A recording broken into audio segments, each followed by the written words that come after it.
Сәлем әлем, алдыңғы видеоның астына Мейірбек Кобешев атты көрерменіміз кинодағы қателіктер туралы видео жасауды сұраған еді. Ал мінекей, мен сондай видео жасадым. Сондықтан, егер сіздер де қызықты тақырыпқа видео көргіңіз келсеңіз, комментарияға жазыңыздар. Мен барынша сіздің тапсырысыңызды орындауға тырысамын.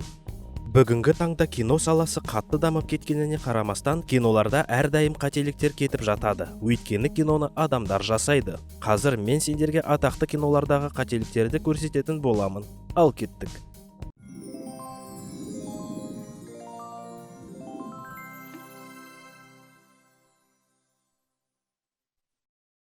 Фильмді түсіріп жатқанда жерді мекеннің қожайынымен көптеген нәрсе бойынша келісуге болады. Алайда далада жүрген бөтен адамдарды өзіңе еш бағындыра алмайсың. Мысалы, 2001 жылғы әйгілі «Властелин колец» деген фильмді түсіру барысында кейіпкерлердің арт жағында далада машина өтіп кеткен. Ал фильм болсашы машина болмаған ерте заманды көрсетеді.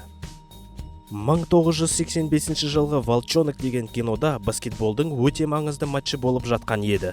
Басты кейіпкер соңғы секундтарда допты баскетбол шеңберіне салып ұпай алып, жеңіп, матчты алып шығып, командамен және жанкүйерлермен бірге қуанып жатқанда, алыстағы жанкүйердің бірі ауының түймесін салып тұр. Не десеңде, режиссер осындай маңызды жерде массовкадағы адам ашылып қалған ауын шұқып тұрсын деп жоспарламаған деп ойлаймын. 2015 жылғы «Звездные войны» деген киноның Рей атты басты кейіпкері металдың түсін өзгерте алады екен.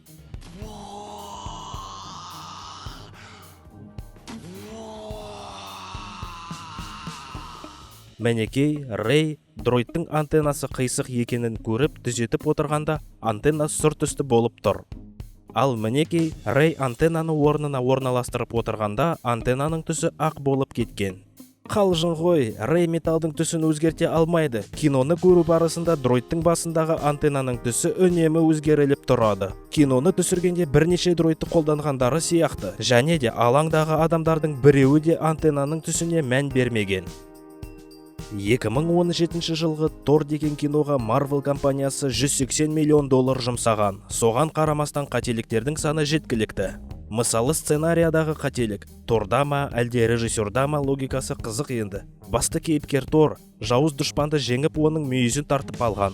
Жаңағы дұшпан жын қайтадан оянуы үшін оның мүйізін үлкен пештегі өртке салу керек. Соған қарамастан Тор мүйізін алып кетеді де оны абақтыға салып сақтайды. Ал сол абақтыда үлкен пеш бар екен. Және сол абақтыны қарапайым екі жауынгер қорғайды.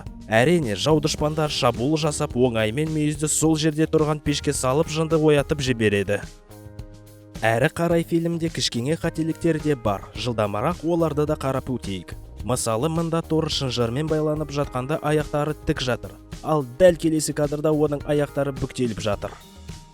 Келесі қателікте Тордың жанында не бары бір шөлмек жатыр, ал келесі кадрда енді екі шөлмек жатыр.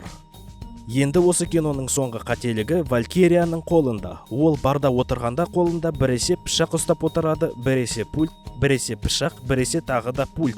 Шөлмек біресе оның қолында, біресе үстелде. Кадрлар бір-бірінің артынан көрсетіліп жатыр, сондықтан бұл анық қателіктер.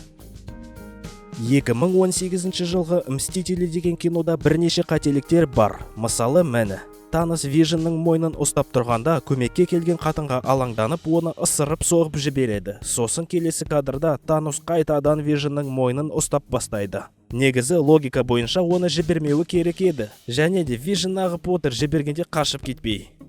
Келесі қателік. Алдынан қарасақ, Стрэндждің мойны байланып тұр, ал артынан қарасақ байланып тұрған жоқ екен. Содан соң ол байланып қалып полициялық машинаның қасына құлаған сияқты еді. Алайда келесі кадрда ол ашық жерде жатыр екен. Әзірге болды, өзіңе бір сұрақ қойшы. Саған осы видео ұнады ма? Егер ұнаған болса, лайк бас. Және де келесі видеоны не туралы жасайын? Маған тапсырыс бер де арнама жазыл. Қош бол.